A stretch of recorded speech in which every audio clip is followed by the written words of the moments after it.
They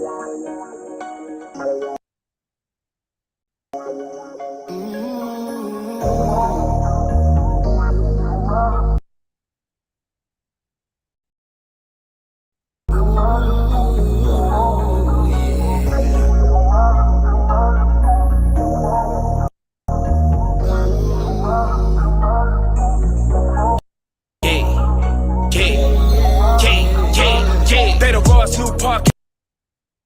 Who want the smoke? Coming raw and uncut like who want this dope? Whatever you want, they for sure to cover the topic. From racial issues to fashion. Flies the cockpit. Y'all ain't never get it like this, cause they ain't never did it like this. We on our this the way the cookie crumbles for y'all. She gon' bring the inspiration to all. You know what's up with her. And this shit manifesting is a vision. And y'all gon' love TJ cause he the realest. From the heart of a mob, they the start of it all. You looking for a high, learning holler at your rod. The professor, another lesson coming at you with the lessons. Get your edge if you knowin' what's good for you. They educated, but they still keep it hood for you. Won't need another, this one here really do it for you. Baby, look at the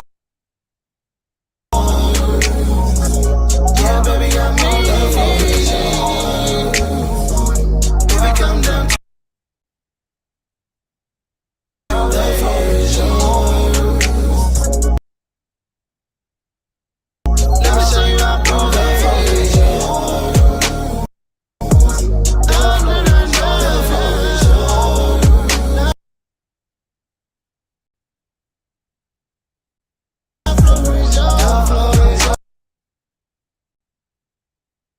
what's going on, brother, man? Someone with this network, bro, want to let us be great tonight.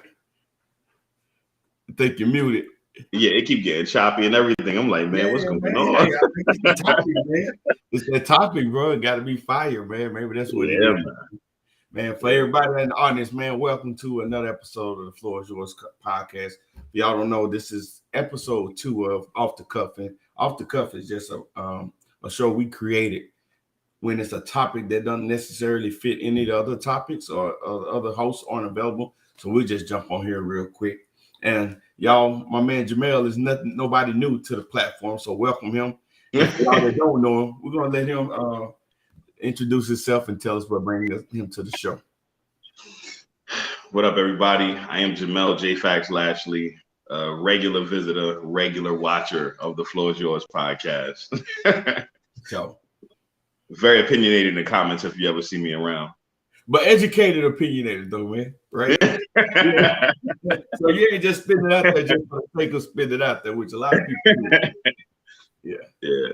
I guess I can say a little bit. I know a little something, I guess. Yeah, and you know, it gives me why I respect a lot of your opinion, man, because it's based off experience, you know. And you know, when in this world, man, where people like to argue opinions, I like that you don't do that. You state it and you move on. You don't try to hammer it in the folks. So that's a big part. But again, man, it is based off experience, and you know, you're a smart man. So now I just appreciate you having on here on an important topic, man. But before that, let's do some of the house rules. Shout out to Sip and Converse Rebooted. Again, we appreciate y'all letting us broadcast in your platform. So, man, join us.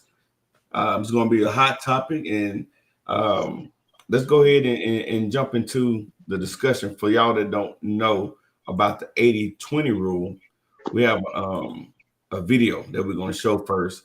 And after the video, we'll come back and jump straight into the discussion. I'm trying to tell your brothers about the 80-20 rule. The what? The 80-20 rule. In most cases, in marriage, you're only going to get 80% of what you need. That's it. No more, no less. Most times, 80%. Now, here comes this woman offering 20%. Now, 20% looks real good when you ain't getting it. But the problem is you're going to leave 80 thinking you're getting something better, and you end up with 20. That makes perfect sense to me. Perfect sense. You know, the one thing that stood out the most, he said that 20%, it looks good when you're not. It looked phenomenal. Yeah. It looked phenomenal. Yeah. So what's your thoughts on the video? And then we'll go into the discussion about the actual rule. So, true story. When I first saw that movie, I actually resented that part of the movie. Really? I resented it. I resented it because I was under the delusion that you could have it all. I was fully under the impression like, no, I can't settle. I can have it all. There's no doubts about it. All I got to do is keep pushing, keep grinding. In most cases, I'll be forced in the situation to be more than what it should be, or, you know what I'm saying, going to find what's supposed to be all of what it is that I'm looking for. And realistically, it's impossible. So I'm thinking about that. If you was pushing for it, it was based off your perspective. So do you Correct. think you're being unfair, putting some unfair expectations on the other person? Absolutely, without question. Absolutely, without question. In most cases, I wouldn't even say unfair more than it is unrealistic. Unrealistic. So something that I had to accept, right? And this is my part with therapy and everything, is the part that I accepted from my last relationship failure. Okay. I forsook the fact that this person had their own individual humanity. You understand what I'm saying?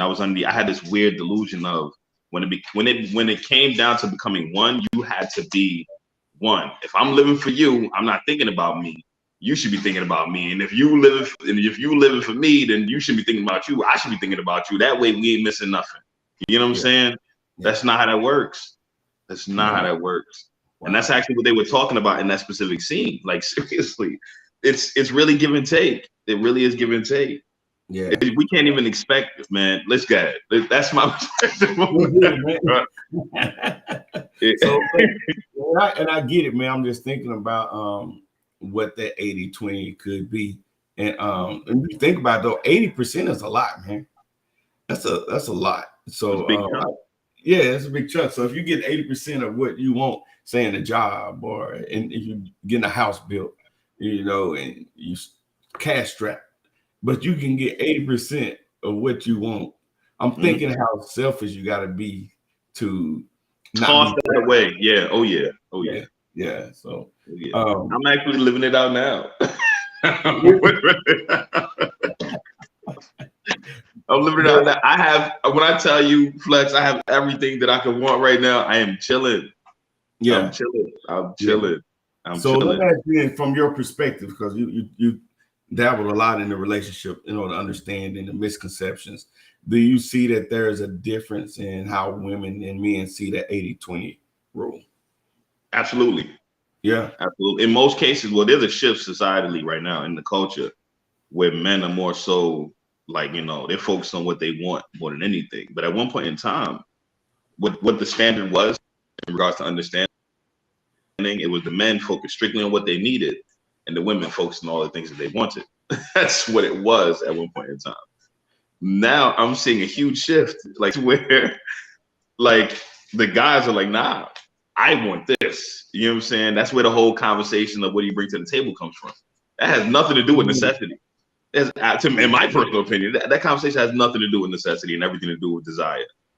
Yeah. And the women are like, nah, I need this. I need this. They even started a whole movement now where they're like, look, we need to stay in our femininity. They don't even, I need to be, I kid you not, when you get a chance, look it up. They're like, I need to stay in my femininity. I'm not doing this, I'm not doing that. They're focused on things they need. It's really interesting to watch. What's bringing that on? Maturity, or people getting some more education around it? Because you're right, that's a big shift. You're talking about it is, yeah. Go from needs to wants and vice versa. Yeah, man. Honestly, I think it goes back to understanding each other and communicating. For years, a lot of men, we were told, you know, we just had to suck it up and endure. We never really talked about what it is we wanted. You know what I'm saying? You'll hear, like old folks used to tell me all the time, you know what I'm saying? Get a job, work, stay focused. You got to work, you got to provide, you got to do this, you got to do that. It was never about what I wanted to do. It was always about what I had to do. You know what I'm saying? And it's 7 billion people in the world, 50% of which are men. If you're telling me that 3.5 billion people in the world, of the men in the world, don't feel similar to how I do, we'd be insane to say such. Yeah. They were told probably the exact same things and they became resentful. They just tossed their hands up. They say, you know what, screw this. I'm over. You know what I'm saying? I'm over doing what I gotta do. I'm gonna do what I want to do. You understand what I'm saying? A good example of that. A friend of mine, for a long time when he was single, we have no furniture in his house. He just had a couple chairs. He had a couple chairs. I'm not making this up, G. Yeah. I'm not making this up. He had a couple chairs. He had the little fold-up, the dinner trays, whatever the case may be, and that was it. He was completely happy. He doing what he wanted to do. You see what I'm saying? Yeah. He was doing what he wanted to do, not what anybody told him he had to do. Mm-hmm. You track what I'm saying? Yeah. Obviously, that shifted because he's in a relationship now, but you get the point that I'm making. Men now are shifting from doing what it is they felt like they feel like they got to do, and feel like they need to do, and focus more on what it is they want to do. Whether or not that's beneficial to the culture, I haven't the slightest clue. We'll find out in a couple of years. I think it varies situation to situation, person to person. Man, we had a show a few weeks ago. It was on I Said What I Said, where we had a pastor on, and one of the things that he was talking about is how pretty much what you're saying, that men are becoming more vocal on the things that they not only need but want. And man, I've literally listened to a pastor chastise the men in the congregation and call them weak because they talked about the things that they want and that they wasn't happy in their relationship, man. And I'm thinking about them, like, man, this is not some small, church. This is a large church out here in the area I'm in. They run 3 services, and he's really hammering his service down. And I remember simply listening to this dude, like, man, like, that's a toxic, poisonous message to be putting out there. And even as a man, I'm like, no, I'm not receiving that. I'm looking at the women like, yeah, it's on now when we get back to the house, and I'm thinking about the damage that he done with that message right there, man. I agree wholeheartedly. And imagine that for decades. Yeah. That's been going on for that, man. I remember I was having a problem in my relationship, and I went and sat down in front of a reverend, and I'm an emotional wreck, dude. I'm sobbing. You know what I'm saying? I thought this was a safe place for me to get all this off of me. You know what I'm saying? That we come to a really healthy medium. No, that's not what happened. Man, that's not what happened at all. It was, man, you think them tears gonna do something to me? I was like, bro, what? I was like, what? Yeah. Needless to say, I never went back. That was literally the last time I went there. Never went back. Yeah. Wow. So I'm thinking about this as we related to the 80-20 rule. Is that more about 80% of what we want or 80% of what we need, or is there a combination of? I think it's a combination of both. Yeah, I do. I think that 80% is split between both wants and needs. And anytime that 80% is skewed one way or the other, resentment builds. Because if you're doing only the things that you need without ever getting your desires fulfilled, you get bitter. You know what I'm saying? You get bitter, you get cold. I don't know what pastor was talking about it. He was talking about, he said, when a man isn't able to, I want to say something, it has something to do with happiness or fulfillment. He becomes something in order for him to survive in that relationship. Yeah. You know what I'm saying? I'm completely emotionally detached. It becomes almost a robotic kind of situation. And I'm sure women feel the same way. But realistically, I genuinely think that 80% has to be a very delicate balance of both needs and wants. And of course, it goes without saying when you're talking about the things you need to survive. But I'm thinking about those other things, like you want your mate to be emotionally available. Would you consider that a need or a want? It depends on the guy. I'll be honest with you. So for me, for example, I absolutely need a woman that's emotionally available. I can't be with another dude. Like, I'm gonna talk to the homies, man, when I need to talk. Never. Hey, you see what I'm saying? If I wanted a cold shoulder to express myself to, I'm gonna talk to one of my friends. You know what I'm saying? But if I want to be embraced and nurtured out of that situation I'm dealing with, then I'm gonna go to my lover, and I need her to be emotionally available for me to do so. Yeah, that's good, man. And that's one of the things, man, I've learned as I matured. Like, it's not a given. We go in and we don't know that person is not emotionally available, and you can be a year or two deep into the relationship, not realizing, like, man, this is like not good. Flex, I kid you not. It's one of the reasons why I was able to let go a lot of the bitterness. I joke around about my last relationship a lot. I'm not gonna lie. I joke around. I follow you, I know. but it was one of the reasons why I was able to really come to terms with what happened and why it happened and why it had to happen. You know what I'm saying? Like, there was a lot of things we didn't know. Like, a metric ton of the things that was going on was just trial by error, figuring it out as you go. And I know for a fact, it ain't just us. We talking about hundreds of people, thousands of people just searching in the dark, feeling around, trying to figure things out. Most of us say a lot of, if I'm being really honest, right? A lot of people got their relationship advice from the movies, the music, you know what I'm saying? Books they read, somebody else telling them what they think should be going on. Pornography. Yeah, pornography. It's a lot of things. Yeah. It's a lot of things that we just genuinely didn't. Just literally had a conversation with a woman today who didn't know how to soothe her man when he was upset. She thought that she had to fix the problem similar to how he does. When there's a problem, he immediately goes into solving the issue, you know what I'm saying, and fixing it. She thought she needed to approach it the same way. And I said, no. If he's the problem solver, if anything, you just need to support him or comfort him while he solves the problem and leave it there. She didn't know that. Yeah, that's important. And it comes with, like you said, trial and error. But, you know, I think about experience. That's why I'm reading this book. What is it? Wow. Okay. That's why I'm reading this book, bro. It's all about experience, man. Yeah. So you go in these relationships a lot of times with our own ideas of what a relationship is supposed to be. Even if I've done all the reading, I've done all the studying, and I've done all the networking and talking to people. Now I'm going in here loaded with my idea of what my next relationship is going to be. And then you get in there and it's like, So we're gonna think about these different components of the 80%. Yes. About, how you said that your mate was an individual, and you got to be sure that you're not taking away her humanity, being controlling, even if it ain't the don't. Expectations can be controlling. Absolutely. Yeah. Absolutely. Okay. I was gonna ask you if you agree with that. Absolutely. Without question. Absolutely. Because if you have these expectations, God forbid, especially if you don't say anything, you're wearing the fact that you're not happy with what's going on. And that person can pick up on that. They can pick up on that.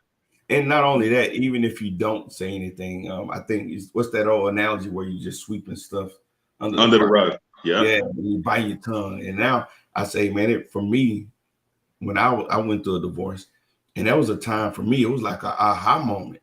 And it was like, man, get off your soapbox. And not that you don't necessarily deserve certain things, or it wouldn't be nice to have in that relationship to make it, a high functioning relationship. But I didn't even know how to work towards it. So we think about the communication piece. And it's like, yeah, man, I like to communicate. And then the woman like, yeah, I like to communicate, but we don't know how to communicate. Don't know how to communicate. It's not just talking, because dogs communicate when they bark. Oh yeah. So it's how do you effectively communicate? And man, we are lacking tremendously in that arena. Yes, absolutely. Yeah. I agree completely.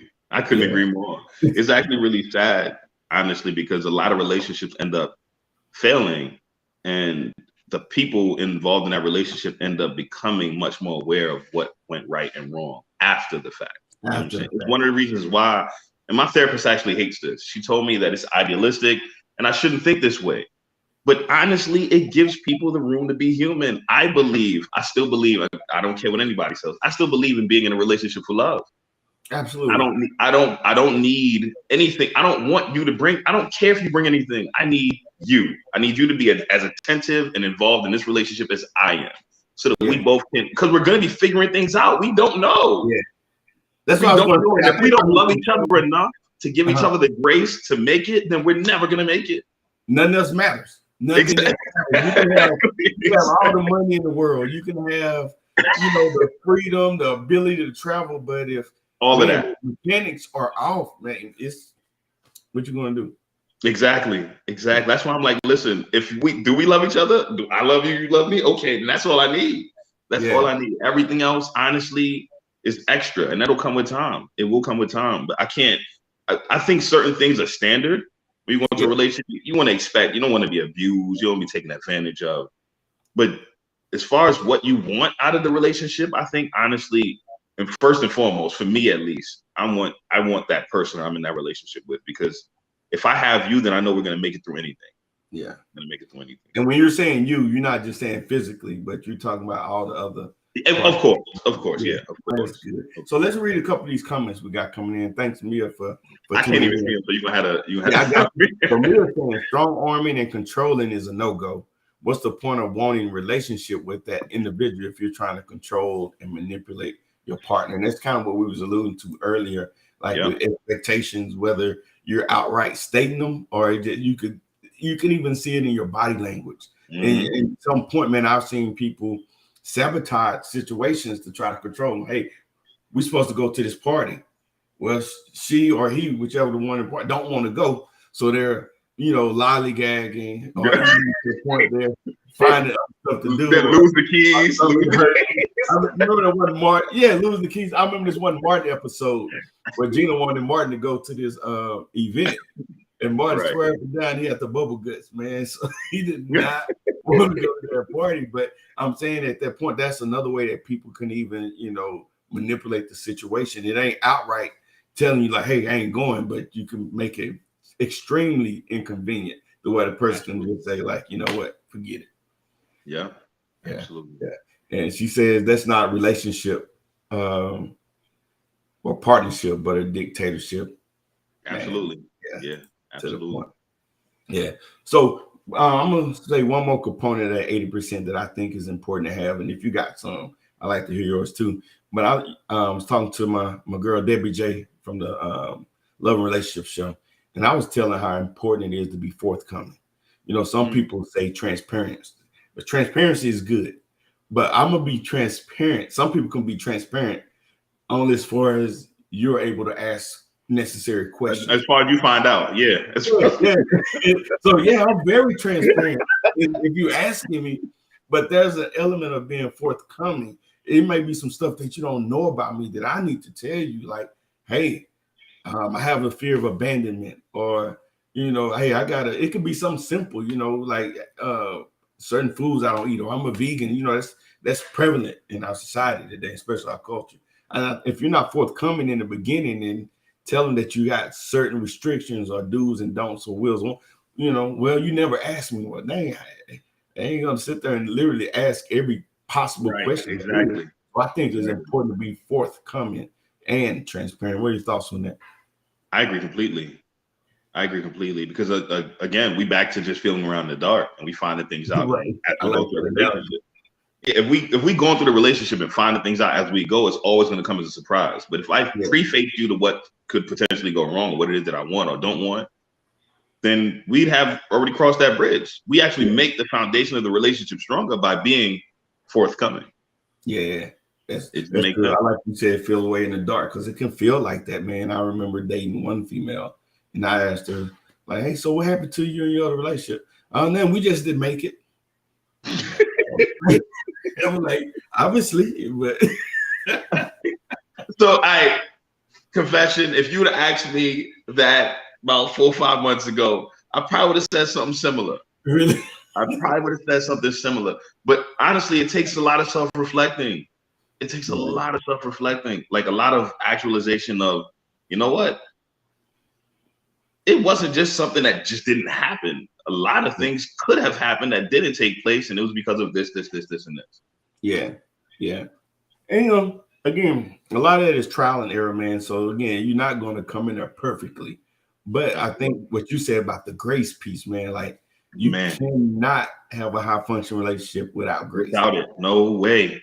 And that's one of the reasons why I say, bro, I refuse to get into a relationship for any other reason but love. Period. Yes, there are obviously things that I don't want. I don't want to be manipulated or nothing like that in a malicious way. I don't want to be taken advantage of. Those things go without saying. You understand what I'm saying? Yeah. But I don't need anything to the positive outside of merely me loving you and you loving me. That's it. That's it. Because if we have that, then we'll learn each other. We'll figure things out. We'll communicate. We'll figure out. If I'm mad and you walk in the room, you want to know what's wrong with you. You know what I'm saying? You're only asking because you care. If you don't love me, you ain't about to ask me what's wrong with me. You're gonna go about your business. You see what I'm saying? Right. You know what I'm saying? So yeah, like, for me, it's all about love. G, I can't. I mean, I appreciate what everybody else is talking about what they want and their expectations about what they want to bring to the table, et cetera, what they want from a person. But yeah, there's a reason why the old folks and a lot of people like to bring up all these societal reasons as to why, but there's a reason outside of societal reasons why the old folks lasted as long as they did. Yeah, absolutely. They love each other. They love it. They might have, man. I've seen old people fight and cuss and fuss, and then, all right, baby, I love you. I have witnessed. You're right, man. So we got another good question right here from Mia. Speaking of grace, she said, "How much grace before you throw in the towel because of so much contention, strife, mental and emotional turmoil?" And that's a good question because the church will tell you, like, hey, if they ain't cheating on you, or if that's one of the reasons. That's one of the reasons why I stayed so long in my last relationship. Mia, I'm gonna put you like this, from experience. There's only so much grace that you could allow before it becomes or shows itself to be codependent.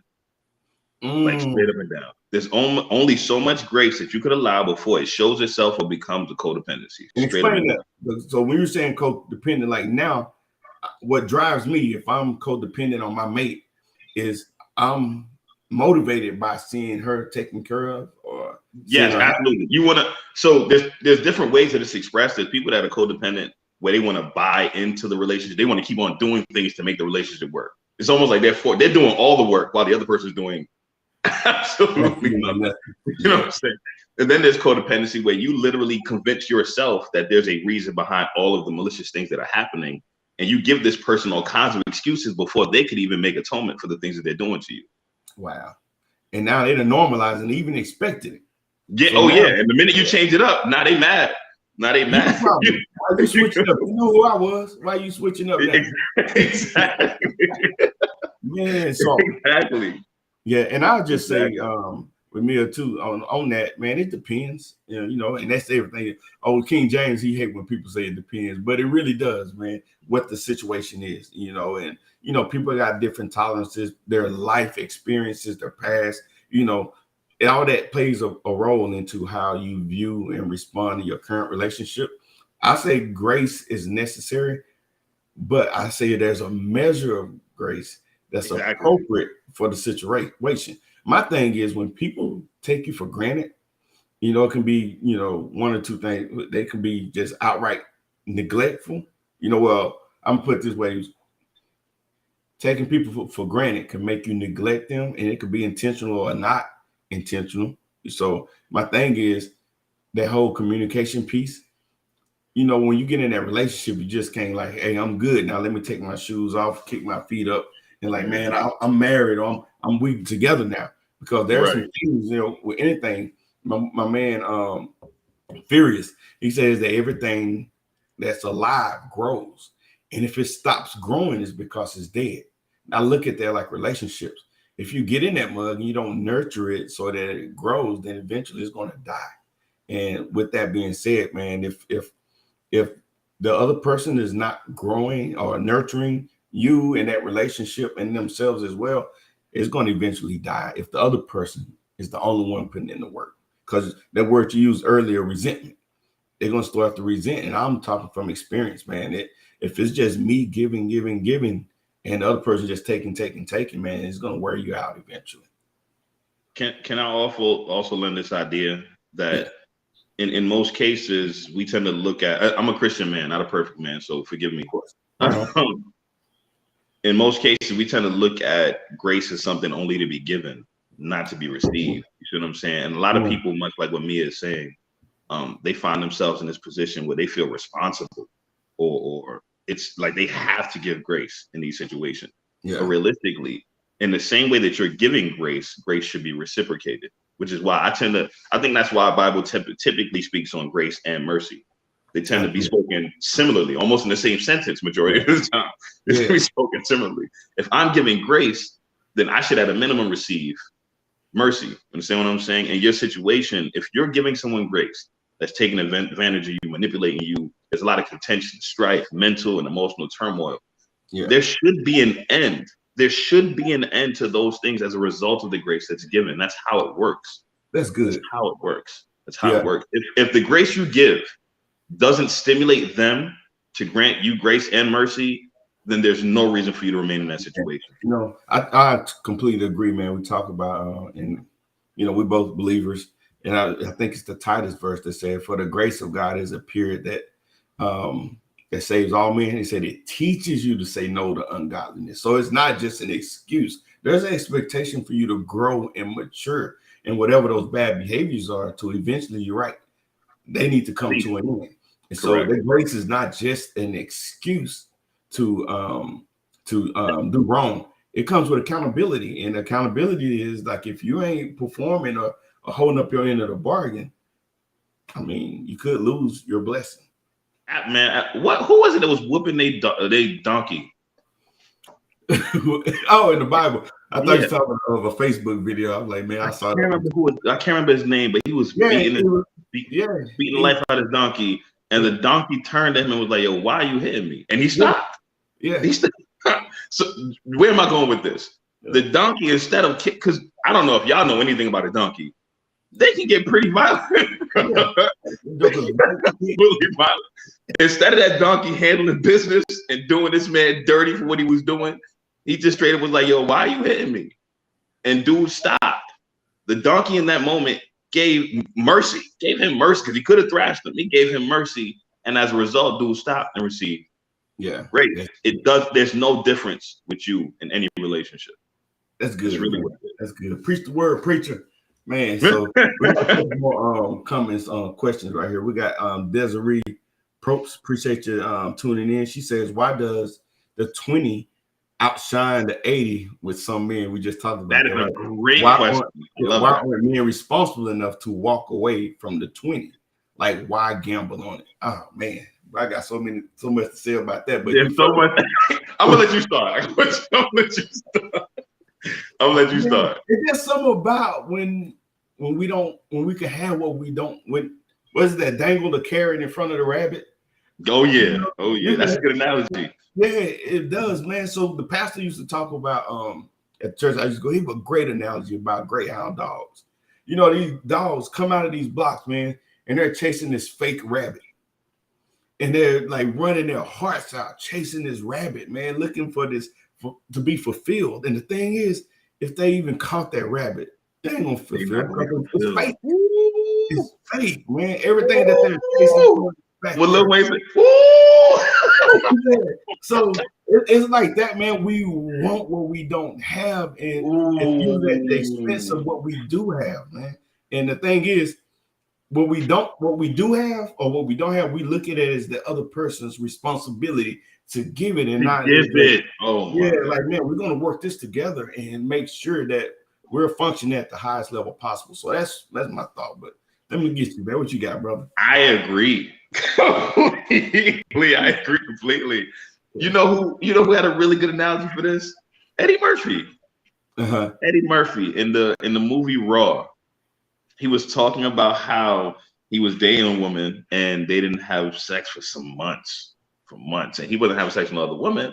So he waited until finally he had sex with the woman, and it felt absolutely amazing. It was stupendous, absolutely stupendous. But the sex picked up. Once he got the woman, the sex picked up. And then he realized it wasn't all it was cracked up to be. The only reason he put so much emphasis on that sex was because he waited all those months for it. That's the only reason he put the emphasis on that sex. He said the sex was basic. The only reason it was stupendous was because he hadn't had it in so long. And of course, he brought it home with a Ritz cracker. He said, if you take a starving man out the desert and give him a cracker, it's gonna be the best cracker he ever had. Man, you sure right. Yeah. Then that's a lot of. I think that really, honestly, if I'm gonna be honest, I think that boils down to taking the crookeds with the straights. I think Denzel Washington put it in that movie Fences. In those situations where a person they obviously lacking something. They're obviously lacking something. They know that they're lacking something. They've even communicated it. We're assuming that this person is healthy. They're obviously lacking something, and they tell you straight up and down, listen, this is what I'm missing. You understand what I'm saying? And they're willing to accept the fact that they're missing that thing. You know what I'm saying? As long as everything else balances out, that person is they accept the fact that I'm going to be missing these things as long as I have these things. And they're okay with that. Yeah. But if a conversation about those kind of things don't take place, then you could best believe, listen to me, at the end of the day, we are human. If a conversation doesn't take place, if there's lack in any way, shape, or form, naturally, as human beings, men and women, we look to fill those empty spaces. That's good, man. So we got a couple more questions, man, and that'll give me a chance to pull up some more visuals that we got to share for the discussion. So Desiree, man, appreciate the questions. Keep them coming, and we make sure we get to them. But she says, I think some women and men need a tune-up. Sometimes you get off track, and whoever needs a reality check. Of track, and whoever needs a reality check. I agree. That tune-up. Again, man, we get complacent. And complacency, man, it kills. It kills whatever you're in, because again, what we just said, if it's not growing, anything that's alive is supposed to grow. And if it's not growing, it's because it's dying. Yep. And if we get complacent, man, you begin to take people for granted. You take time for granted. Man, you even take your own existence for granted. And it's just a bad space. So I'll let you speak on that, draw it out a little bit too, so I can pull this visual up. Yeah, I definitely agree. I agree. That reality check, though, is going to take, that reality check is going to have to take place in some kind of conversation to be had before actions take place. Because if you don't talk about it with that person, then it's more than likely going to end up in a situation where somebody's doing something that they don't necessarily want to do, but because they see it and it's appealing, they're going to go after it. You know what's a good analogy for people that the 80-20, they lose their 80 for the 20? Impulse shoppers. Somebody, I think a car dealership is a really good example of this, where you see a car, the newest car, you know what I'm saying? You think it's dope. You go buy the newest car, you drive off the lot, and if I'm not mistaken, it automatically it starts to depreciate, or am I mistaken? Yeah, immediately. Yeah. Immediately. You thinking you about to get just the dopest situation. Granted, if you got the money to buy it cash, then you really ain't losing, because it got a resale value if you buy it cash. But most people are financing their vehicle. You drive it off that lot, it immediately depreciates. And you thought you had something that was worthwhile, when all you did was cough up money that you obviously couldn't afford to lose. Yeah, man, that's a great analogy, and it's real. It's something that a lot of us can relate to. I think about that whole idea of retail shopping, and it's a short-term fix. It gives you that high, takes your mind off of whatever the issue is. But just like alcohol abuse and everything else, when it's gone, it's gone. That issue is right there facing you, and right back in your face. Now you like Eddie Murphy, wondering why you just waited 6 months for this regular. Oh man, poor Eddie, bro. Poor Eddie, man. That's good, man. I know we had a couple other things, but what I'm gonna do, we're gonna go to commercial break, and then we're gonna come back and wrap up this discussion and go into the next topic. So, let's do it. Again, we got a couple more comments, but Desiree, keep them coming. And Desiree, I'm sorry, and we'll get to them.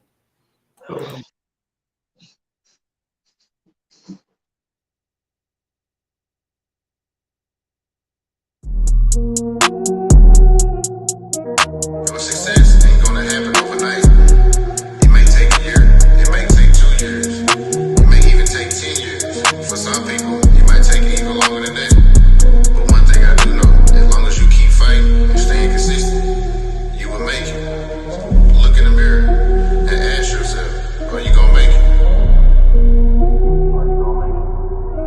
Creed. Step in that water, step in that water, step in that water. Yeah. You gotta be willing to go out and get it. You gotta dive in it, go and get it. Step in that water, step in that water, step in that water. Yeah.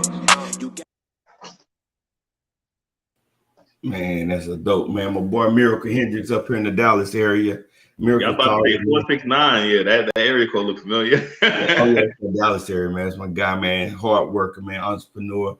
He does the clothing, man. He got accessories, man. Real dope guy. Hit him up, he'll hook you up. So that was a good discussion. I want to hit this one more before we segue into the next discussion. And Desiree says, ladies, keep the desires. It's a choice. Make sure he chooses you all the time. Don't hold out. Be his support system. Talk to him, give to him, be there for him. Thank you, Gerard Ware and Jamel Ashley, for the insight. Man, we should have brought her on the show, man. Right, that was a mouthful. You want to comment on this before we move on? Yeah. Let's do it. Yeah, you good with it? Okay, you don't want to chime I'm good in with it. What can I add to that? I can't. Hey, this gospel right here, bro. Yeah, man. Yeah, so man, there's the next topic we was talking about is that Proverbs 25:24. And it talks about, well, I'm gonna put it up here, let you read it, and then we'll go into the discussion. Jesus. Yeah, I know, right? Man. Better to live on the corner of a rooftop than share a house with a quarrelsome wife. Yeah. So for y'all know, there's of course you see the Proverbs, so that's a scripture we pulled out. And do you want to give any thoughts of the meaning behind this before we jump into the discussion? Essentially, he's just saying, like, I'd rather live in the smallest part of a roof than to live in the biggest house on earth with a woman that just wants to fight. Yeah.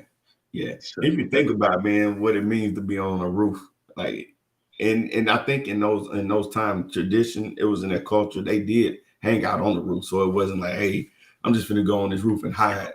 But the discomfort, I'd rather be up here away from this quarrelsome woman.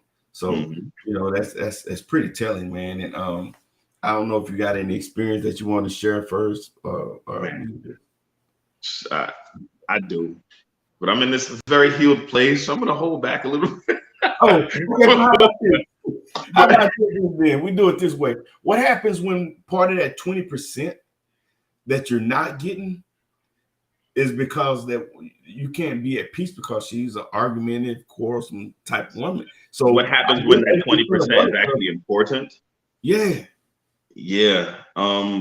That's a rough one, man. I'm gonna be honest with you, because so in situations where the 20% is vitally important, especially if you're communicating that it's important and no change is taking place, like obviously there's got to be a substitution, right? Mm-hmm. You can't run everything you got at the same time. You're gonna have to put something down on the bench in order to bring something else up.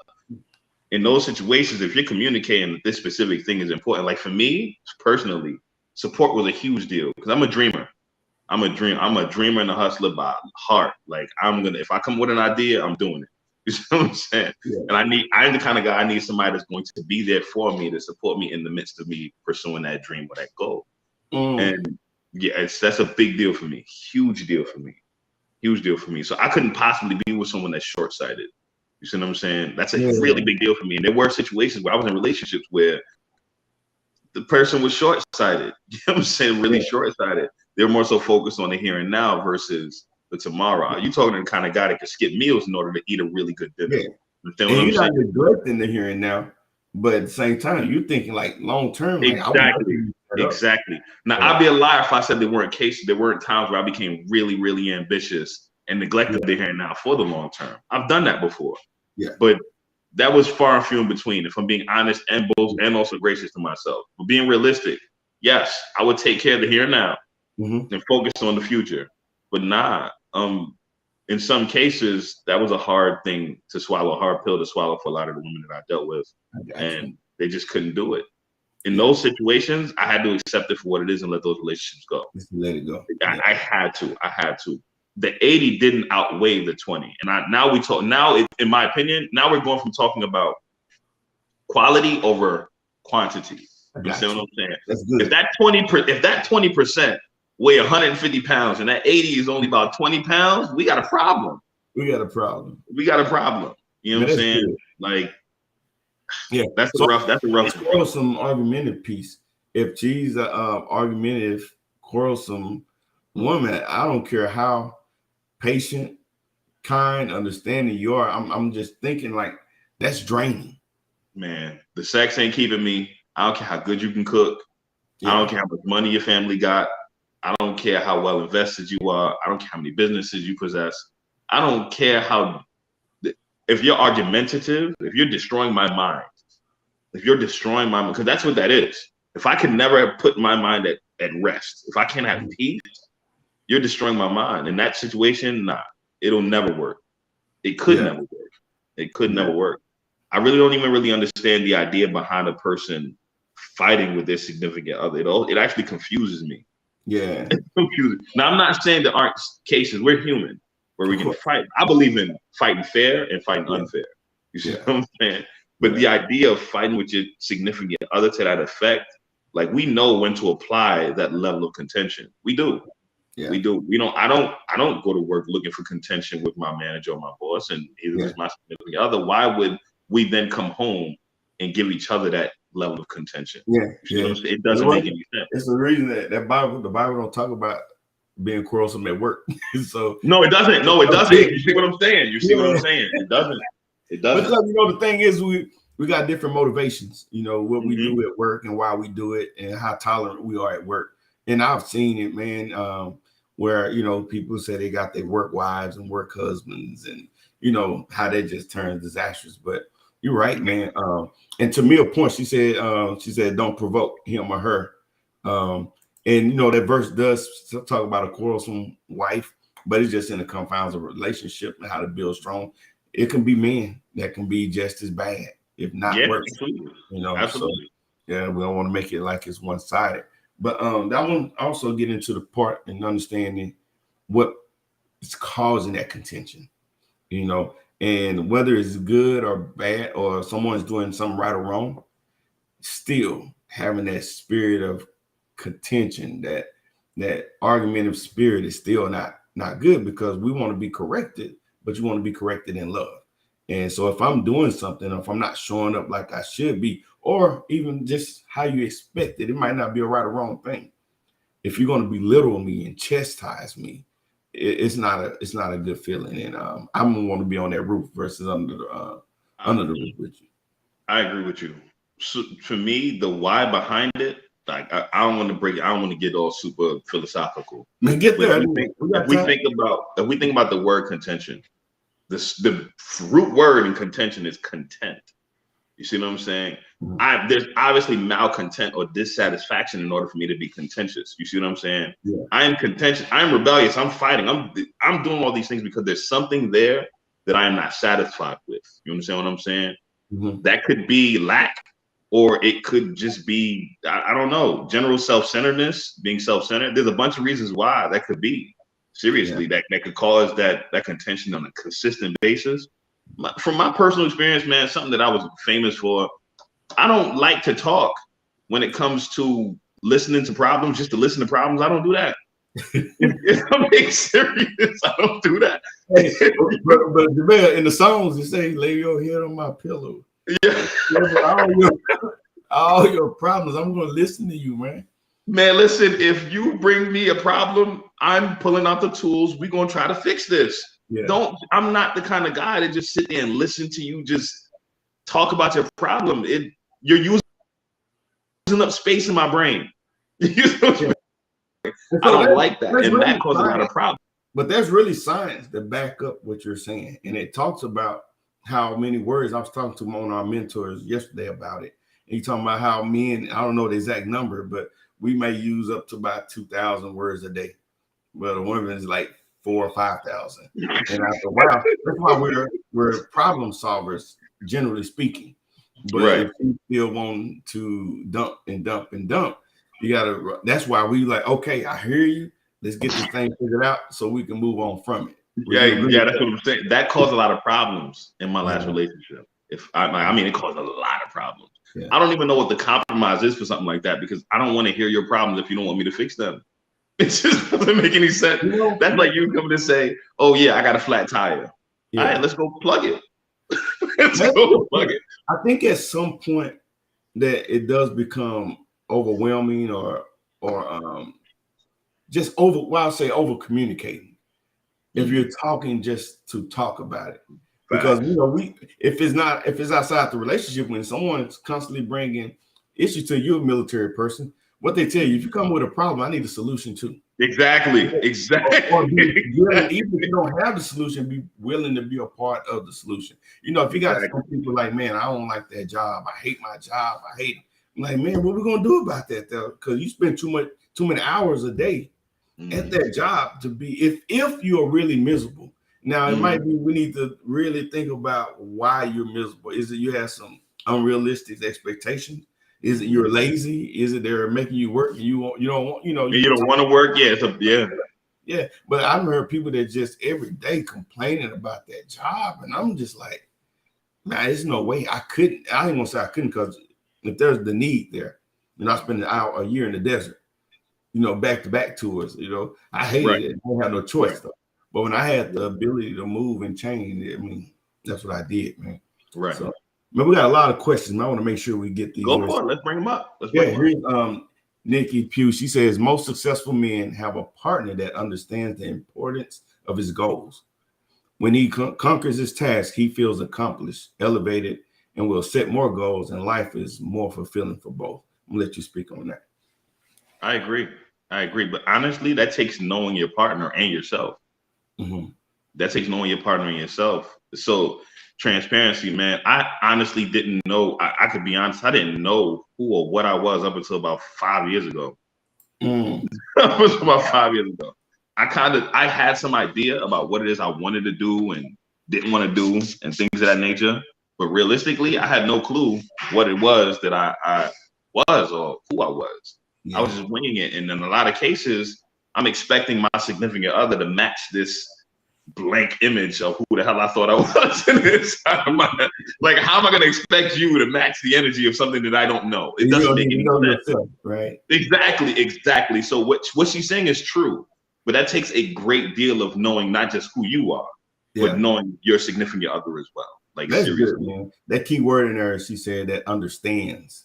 Yes. And she said the importance of his goals. So there's a level of understanding that comes by communicating, interacting, time. And in this society, man, we want things fast. The whole idea of love at first sight, and not saying that you can't, feel some kind of way about somebody early on in a relationship. But there are some things that comes about, through time, through nurturing, through listening and communicating. And that understanding piece is just at the top of the list of importance in making this a facts in your relationship. Absolutely. Yeah. Absolutely. So we got another one, Miss Cookie. You've been on with Miss Cookie, man. Appreciate you tuning in. She said some people were raised in chaos, so they have no clue how to live in peace. Man, peace is uncomfortable for them. So when things are peaceful, they find a reason to raise hell. Kind of what we talked about earlier about people sabotaging. Self-sabotage. Honestly, Miss Cookie, I don't think it's that they're uncomfortable in peace. I think it's that they're bored. So, hey, just an opinion. I actually was listening in on another podcast. Shout out to Allison Denise, by the way. She was actually talking about this on her podcast. Okay. And someone sent in a question asking her, like, yo, so what does a healthy relationship look like? And her immediate response was, you're going to be bored. That's exactly what her immediate response was. She said, you're going to be bored. And when I tell you it blew my mind, I couldn't believe what she was saying. I'm like, she's right. Because at the end of the day, when you're in that toxic relationship where there is no peace, there's constant stimulation. You're in constant fight or flight. And while it may not feel good, it gives you something to do. Man. When it ain't there, now you got a whole bunch of free time. You see what I'm saying? You got a whole bunch of free time. Yeah. You're bored. You become bored. I agree with you, though. I agree with you. That's good, man. I remember just piggyback on what Miss Cookie said. Ferris, he had talked about people that grew up in chaos. Like that's the only stimulation that they know. So they seek it. So when it's peaceful, it do become uncomfortable. It's like I need some attention. And it's like, let me go and poke the bear, and aggravate. And the thing is, man, it's just not fair. So that's really wild to think about. Like it's really wild to think about. Like I'm chilling, I'm at peace. So I don't like this. I'm gonna go piss somebody off. That's really bugged out. And if that's the only attention I'm gonna get, then let me go. And I'm in control of it. Well, let me go and get him or her mad. I got the story, but for the sake of time, that's something deeper going on there. If you gotta go provoke it is, bro. So it just shows you what people have missed in their childhood, And if you think too about this my boy, I'm not gonna call him out because it'll put too much information out there, but he said that I'm gonna leave that one alone, man, because the person. I got you. Yeah. Yeah, I'm gonna leave that one alone. Here's Next question. Mia, thanks for the question or the comment. She said body language is important as well.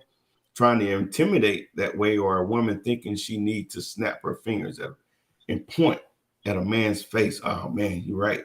See that can lead to domestic violence when those emotions are left unchecked. You're right, man. It's just a level of a lack of respect that goes into that kind of behavior, man. I remember leaving one relationship and going into another one. The other one I was used to arguing, and when I got to the new one, I wasn't used to, I had to adjust to, like, she told me, like, you don't need to talk to me like that. I'm like, oh, dang, well, cool. I ain't want to. Right, yeah. You're right. I don't. And I should have talked to the other one that way, but I let her draw me. I ain't going to say let her. I'm responsible for the way I acted in that relationship. Yeah. It was toxic, and I stayed in it for a while, and we got to that new one. Again, she was like, you don't have to talk to me like that, man. And she said it's so gentle, and I was like, dang. What can you do? What can you do to that? Like, how do you even deal with, like, you coming in this situation all swole up? All mad. She just like, you don't got to talk like that. So how do you respond to that? It's crazy. It's really crazy. Yeah. True story. I was dealing with a woman, and I was always codependent. I felt like I had to earn myself in the relationship. I had to earn my way in the relationship, do the most. I felt like I had to do everything. And I got into a new relationship, and this woman started changing things around for me. It was to the point where I started like making her sit down, like, yo, chill. Like, I didn't know how to deal with it. I had no clue, man. It was one time she gave me $4,000. I gave it back. I didn't know how to accept the gift. Where's she at now? No. You listening out there? No. Yeah. I didn't know how to accept it. I was like, oh no, I don't know what to do. I felt like I had to do something in return, all kinds of stuff. You see what I'm saying? Like, I couldn't just accept it. And she straight told me, like, yo, you're deserving of things too. I didn't know what to say to that. Yeah. You know what to say to that. So I agree. When you get so used to things, you don't, when the new thing presents itself, you have no idea how to even handle it. Yeah. Man. So here's another one from Mia. She said, the more you argue back with toxic people, the more you are feeding their supply. Ooh. Man. And she get deep into some the word supply stick out like a sore thumb right there. I know exactly what she's talking about. Yes, you get into that whole behavior disorders, and it's true. Yeah. So, and just a little bit on that, man. That's one of the things that plagues our community, and a lot of people are ill-informed, uneducated about it, and they're fighting and spinning wheels, wondering, like, man, I'm giving and adjusting and changing and forgiving and showing grace, but nothing is enough. And you understand, like, man, it's something darker at work. Yeah. In those situations. So, man, we got to talk about that one day, man. Yeah, man, absolutely. That specific thing that she's talking about is the reason why a lot of people end up developing anxiety when they leave those relationships. And let's call it for what it is, man. Narcissistic personality disorder. Yeah.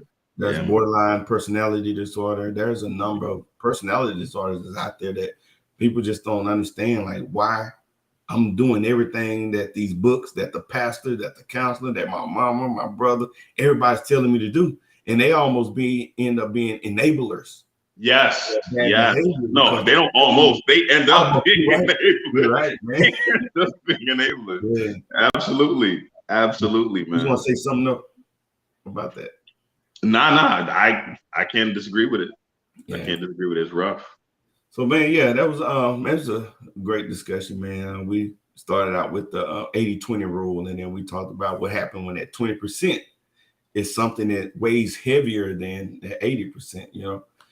80 looks big, but the weight on someone that has a negative spirit, that's argumentative, they're controlling, they're manipulative. It can be for me, it's a no starter. I've learned to look for those things up front, and the thing is, they're so normalized.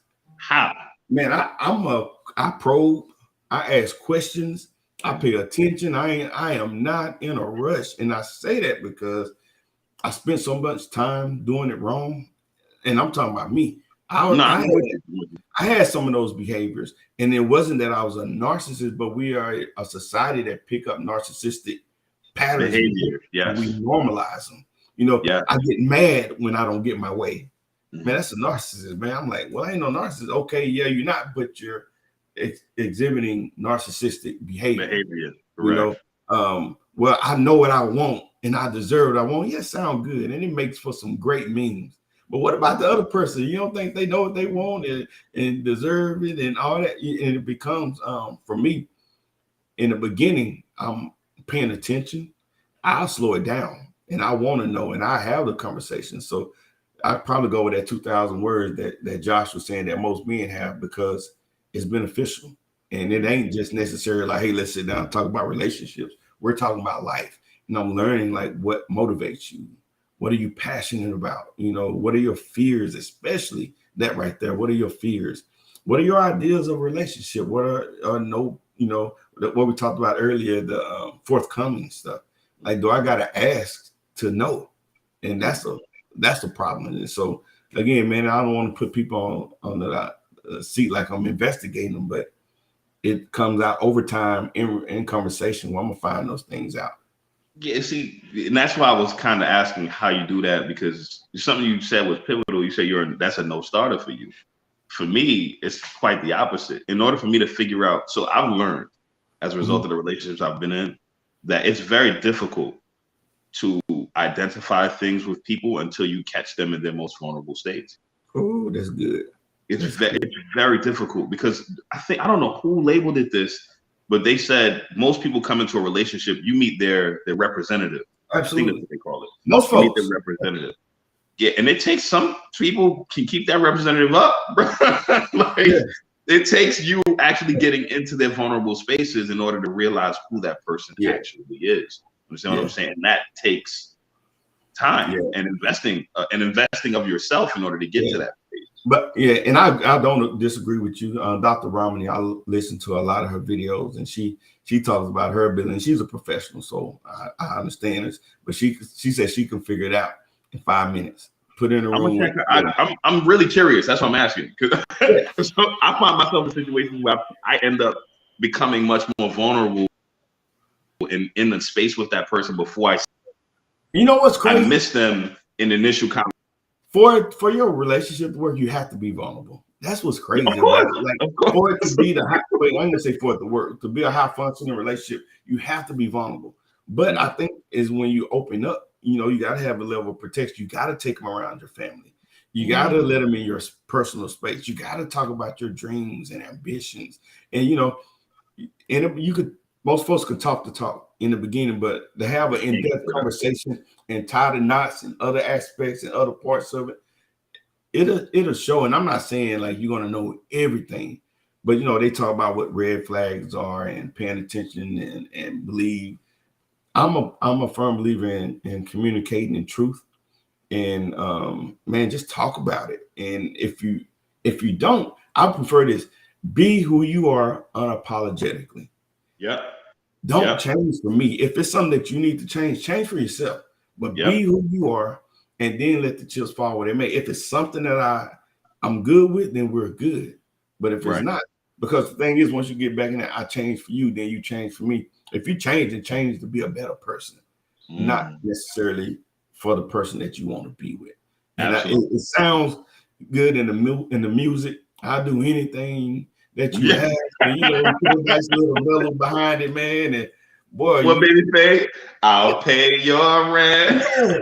But you know, when we talk about those intangibles again, about around what being committed to a relationship is, you know, the commitment is not just we're together, but commitment is like I'm building the environment that's conducive to a long-term healthy relationship. And if I'm doing that, it's going to show and it's going to be hopefully reciprocated. And if it's not, then I got a decision to make. But I can't be so looked at like, man, she is pretty and she got money and, you know, she got a passport, all that other stuff. You know, it sounds good. It don't matter. But it don't matter, man. It don't matter. So, man, we're at a point. I'm gonna give you some parting thoughts, and then we're gonna let you do if you got an inspirational word to get to the people before we get out of here, we'll let you do that too. Yeah, man. I think honestly, with the way things are now, discussing relationships and what we want out of them, the 80-20 and things of that nature. Like I said, I'm a real big proponent of falling in love. You know what I'm saying? I really believe in that. I really do. Obviously, you got to protect yourself, much like what you were saying. But ultimately, we got into this place. We got into this weird space where we think it's to the point now. We like, I don't need you. I don't need you. You know what I'm saying? Like, and it's not just women saying this, men saying it too. I don't need you. I've seen guys having whole dissertations. Like, I literally watched the guy rationalize the fact that he don't need a woman because he can cook, clean, all that, and if he wants to, he'll pay for sex. That's what he said. And I stopped and I said, I noticed none of what you said actually applies to having a true companion. Right. None of that stuff actually adds up to you having a true companion. That just sounds like somebody could fill a role in your life. That has nothing to do with real companionship. You see what I'm saying? I'm not trying to get all philosophical, but forgive me. In Genesis, you know what I'm saying? Yeah. When God made Adam, he said it was not good for man to be alone. He never said it ain't good for man to not be to man to be horny. He didn't say it's not good for man to go hungry. He didn't say none of that. He said it is not good for man to be alone. So ultimately, we were created for each other specifically to fulfill the role of companionship in each other's lives. We need each other. That's really what it boils down. We have a necessity for each other. And I think if we keep going like this and keep getting away from each other, we're literally going to lose sight of what really matters most. Again, my point and my point only. I'm doing it for love. I don't care if you can come. What Job said, naked I was born and naked I would go. I don't care what you come with. As long as we love each other, we're going to figure it out. I need you. You need me. We got this world together. Yeah. And that's important, man. You know, you talk about these memes and they look good on Facebook. It look good. It sounds good. Oh, the self-love talk. I'm gonna love myself first. Man, and you know what? So that was, you know, I'm glad you brought that up because you kind of answered it when we talked about like what is even our purpose here? Like why did God create a planet that houses 8 billion people? Exactly. You know, it could be just one person on here where you never heartbroken. Mm-hmm. You know, you know, no wars, no hunger, all you got in abundance, and you don't have to worry about other people. But he created a planet that's inhabited by 8 billion people currently. So my point is, in question to you, is why do you think? And you kind of answered it in the form of what relationships are, but you want to add anything else to that? The ultimate why to me is I don't think Adam would have known love in the romantic sense without Eve being present. You see what I'm saying? This is why I go back to love, G. I'm not trying to sound like a hippie, none of that. I just really understand the importance and why it needs to be in place. Like he would not have known love any other way. He wouldn't have. You know what I'm saying? Likewise, it's not, bro. I think my 2 cents. Excuse me. I'm not trying to get philosophical. You got me talking. But listen, my Bible says that God is love. You understand what I'm saying? My Bible also calls the Son of God God himself. You understand what I'm saying? If you believe as I do, you track what I'm saying. Much like a plant, bro, seriously. In the same way that a plant needs water, you know what I'm saying, and sunlight, I believe the sunlight in humanity's life is love. You know what I'm saying? That's what I believe. You know what I'm saying? Everything else is necessary. You know what I'm saying? The food and all that good stuff. Those things are all necessary. But ultimately, I don't think we would survive long without it. No. I genuinely don't. We'll believe so. We'll kill each other. We'll neglect each other. And that you kind of see that's where the society is turning. I don't want to be hurt anymore. So I'm going to stay by myself. And you know what? I'll get somebody to fulfill those temporary needs. But I'm back in my corner. And man, this is a lonely, cold way to live. Man. You know, is my marriage didn't work. But I tell you, man, I had the best years of my adult life when I was married. Man. And I'm about that, man. You're a great man. I'm healing still. I'm not in a really healed place. I'm healing still. I'm not there yet. I'm not saying it was some random stuff there, but man, to be able to love somebody at the highest levels like that, man, it's Yeah. the old saying is better to have loved and lost than never have Than loved to at all. never loved at all. I believe that wholeheartedly, man. And that's based off my experience. The ups and downs, the good, bad, the love and the hurt. I really believe it's better to have love and the loss than to never love at all. Being serious, and this is my last thought, bro. I agree with you. Like, putting all my jokes aside, I agree with you. Yeah. If I'm really looking back at that relationship, bro, I had a lot of really dope memories. I learned a lot of amazing things, like a lot of amazing things that I probably would not have learned in any other situation. You know what I'm saying? I was given the ability to be a dad. There was a lot of things that I received, you know what I'm saying, as a result of being in that relationship. And honestly, I respect that relationship and that time in my life for what it is. Yeah. You know what I'm saying? Yeah, it obviously hurt that it ended, obviously. But I can honor and respect that moment in my life for what it is. And I agree with you. It is better to have loved and lost than to not have loved at all. Yeah. And I think there's some people out there that don't agree with us, but we'd like to hear your thoughts if you care to share them. But man, just understanding what love is and go back to that question of why we're here, again, thinking about our Christian faith and understand that the Father was there in the beginning with the Word. And they talked about he was in his bosom, his closest proximity. That's how the theologians, break down that verse. In the beginning was the Word was with God, and the Word was God. It was there. So when he created us, why would he create us without the ability to love and have companionship? Not just romantic relationships, but relationship on all level, friendship. Me and you, man, we never physically met each other, but man, I consider you a good friend. We have some of the dopest conversations. We're on the same wavelength, man, and understanding on life in general. And when you, unfortunately, man, you got to go through the valley, man, to get to the mountaintop, man. And it's funny because if we had to tell God, like, hey, God, I just want to go to that mountaintop. I want to go through all that stuff right there that you're going to take me through. And we'll get there, but we won't have the understanding. None. Yeah, going through the valley, man. And we got this mindset that life is supposed to be just perfect, and anybody that bring anything that disrupts my peace, man, you out of there. And it's a superficial way of living, and it just keeps you jumping from situation to situation, and everything that looks like what you don't like is going to spook you, and there's never going to be any commitment in your life, man. So those are my words of wisdom, man. I'm gonna get you one more important thought before we go. I want you to talk about the products and things you got going on yourself. Yeah, man.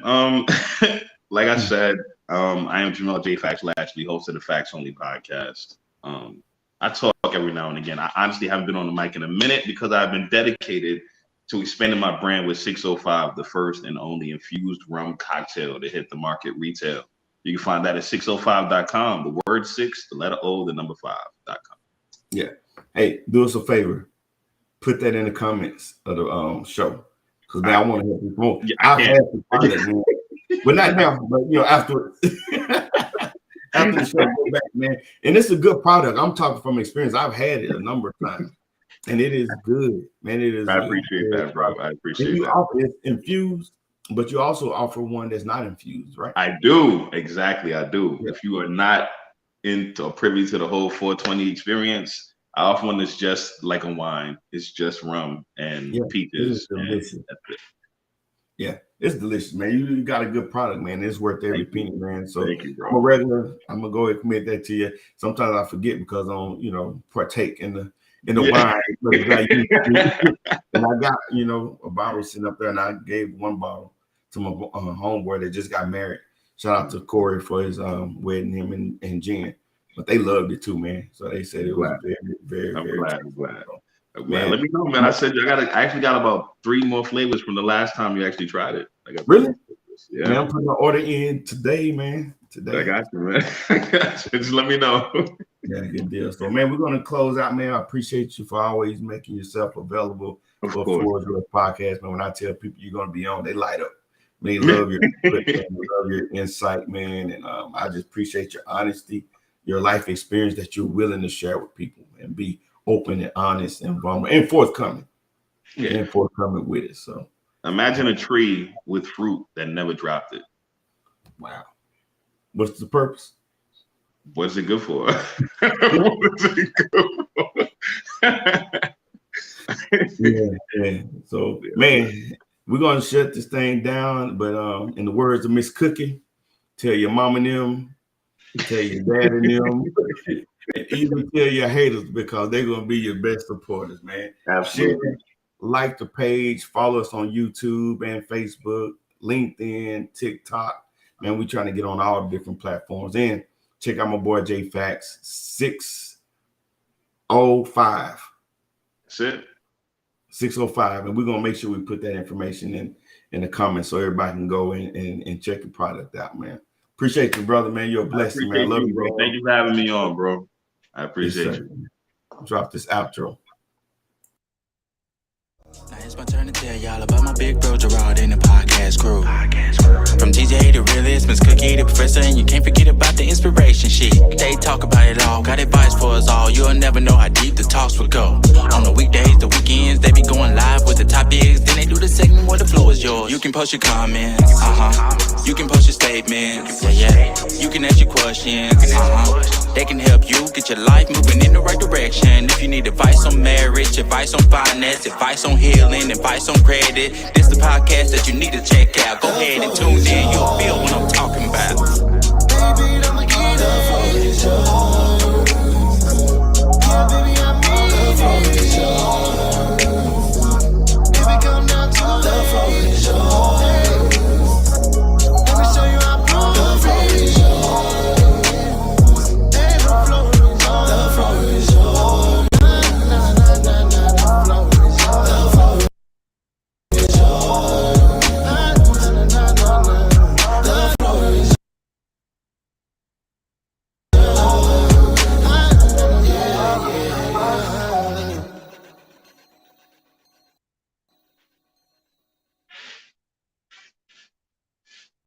Later, bro.